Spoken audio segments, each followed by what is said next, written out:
Assalamualaikum warahmatullahi wabarakatuh. Salam sejahtera untuk kita semua.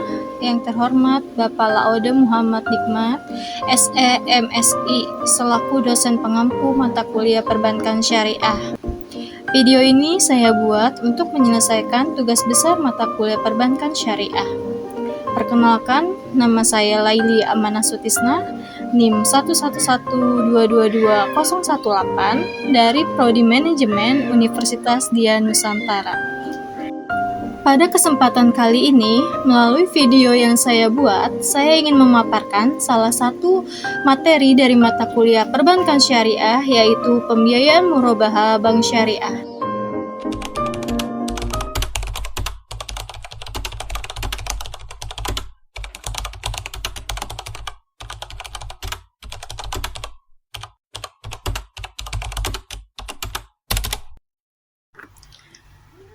Penting bagi kita, mau kita profesinya sebagai apapun, mahasiswa, pekerja, ataupun pedagang, untuk kita dapat lebih memahami masalah-masalah pembiayaan pada bank syariah. Karena hal ini berkaitan langsung dengan literasi keuangan dan kemampuan kita dalam mengambil keputusan ekonomi, tentunya yang sesuai dengan prinsip syariah. Bank syariah memiliki sistem pembiayaan yang berbeda dari bank konvensional, di mana seperti yang sudah kita ketahui bahwa transaksi keuangan di bank syariah ini didasarkan pada prinsip keadilan, kemitraan, dan juga larangan riba. Dengan memahami berbagai mekanisme pembiayaan seperti murabahah, mudharabah, musyarakah, ataupun ijarah, kita dapat lebih bijak dalam memilih layanan keuangan yang tidak hanya menguntungkan secara materi, tetapi juga selaras dengan nilai-nilai agama. Nah, pada kesempatan kali ini, saya akan lebih membahas pada pembiayaan murabahah. Pertama, saya akan membahas pengertian pembiayaan murabahah. Pembiayaan murabahah pada bank syariah adalah salah satu bentuk pembiayaan berbasis jual beli yang digunakan dalam prinsip ekonomi Islam. Dalam akad murabahah, alurnya adalah bank syariah membeli terlebih dahulu suatu barang yang dibutuhkan oleh nasabah, kemudian menjualnya kembali kepada nasabah tersebut dengan harga jual yang telah disepakati. Harga jualnya pun yang telah mencakup margin keuntungan bagi bank. Harga jual dan margin keuntungan ini ditetapkan secara transparan di awal akad dan tidak dapat berubah selama masa pembiayaan. Pembayaran dari nasabah dapat dilakukan secara angsuran atau pembayaran secara sekaligus sesuai kesepakatan kedua pihak tersebut. Pembiayaan murabahah ini sering digunakan untuk pembelian barang investasi seperti kendaraan, peralatan usaha, ataupun rumah karena sifatnya yang jelas dan mudah dipahami. Skema murabahah ini menekankan pada betapa pentingnya prinsip keadilan, keterbukaan dalam transaksi, bagaimana sesuai dengan nilai-nilai syariah.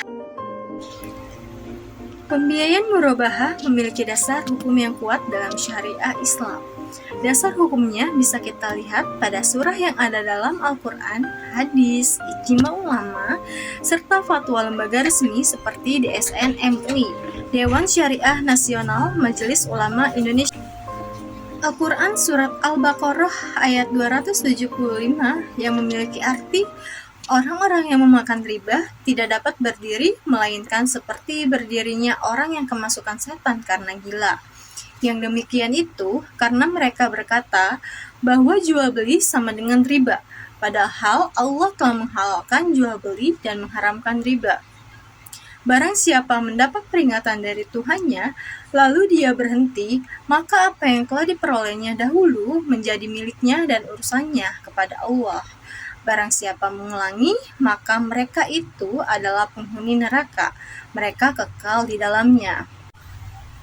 Jadi maksud dari surat Al-Baqarah ayat 275 ini adalah menegaskan bahwa jual beli itu halal sedangkan riba itu haram.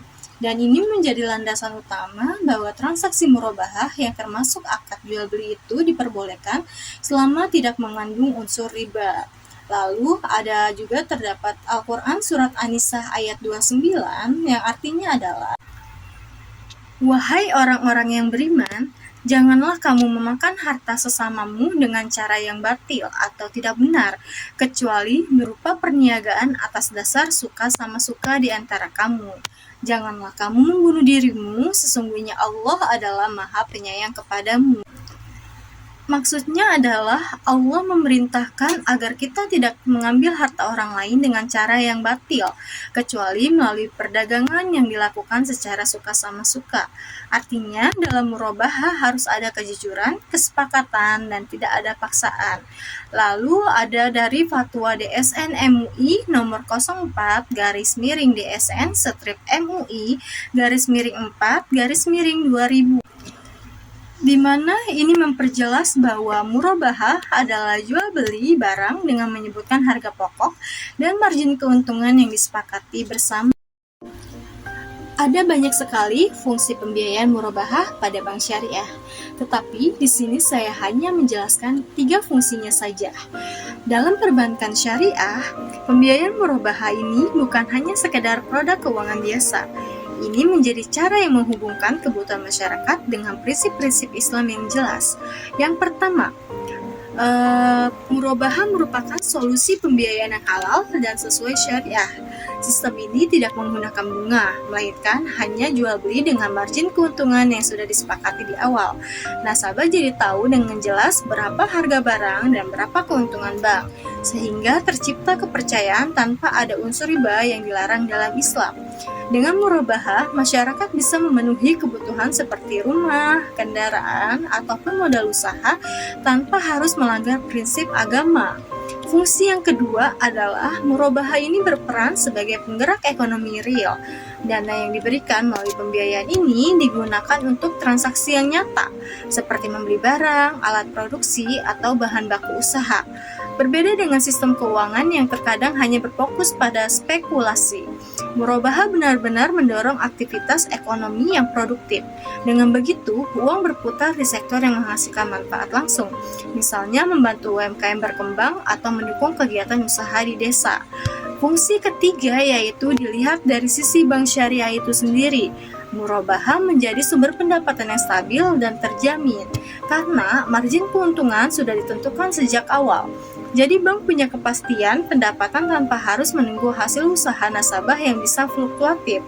Hal ini membantu bank menjaga kesehatan keuangan sekaligus tetap melayani masyarakat dengan prinsip-prinsip syariah yang konsisten.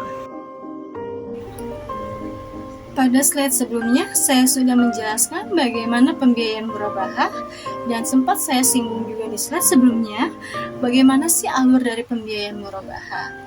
Nah, pada kali ini, di slide ini, saya akan lebih memperdalam bagaimana pembiayaan murabahah dalam sebuah kasus, yaitu Pak Ahmad. Jadi, Pak Ahmad ini ingin membeli sebuah mesin produksi seharga 100 juta untuk usahanya.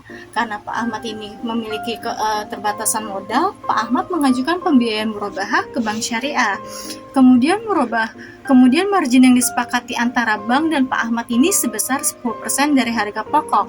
Pak Ahmad dan Bank Syariah menyepakati pembayaran secara angsuran selama 12 bulan.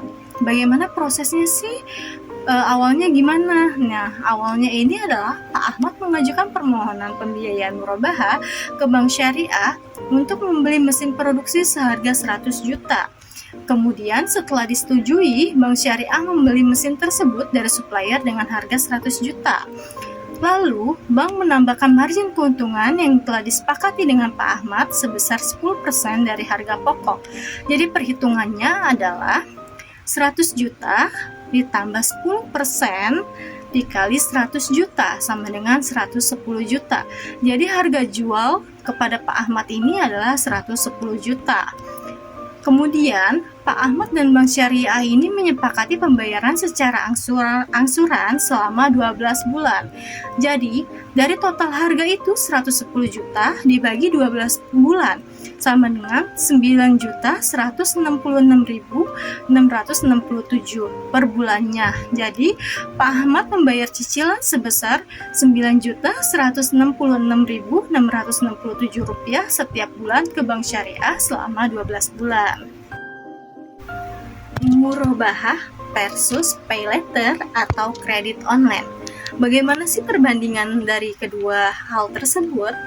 Jadi, murabahah ini dapat menjadi solusi alternatif yang relevan dan bijak, baik bagi mahasiswa ataupun generasi muda di tengah maraknya sistem cicilan online seperti paylater yang kerap menjerat penggunanya dalam riba dan bunga tinggi. Sebagai skema pembiayaan berbasis syariah, murabahah ini menekankan pada prinsip keadilan dan keterbukaan, di mana harga jual dan keuntungan disepakati di awal dan tanpa adanya bunga tambahan yang berubah-ubah. Prosesnya memang lebih panjang karena melibatkan verifikasi syariah.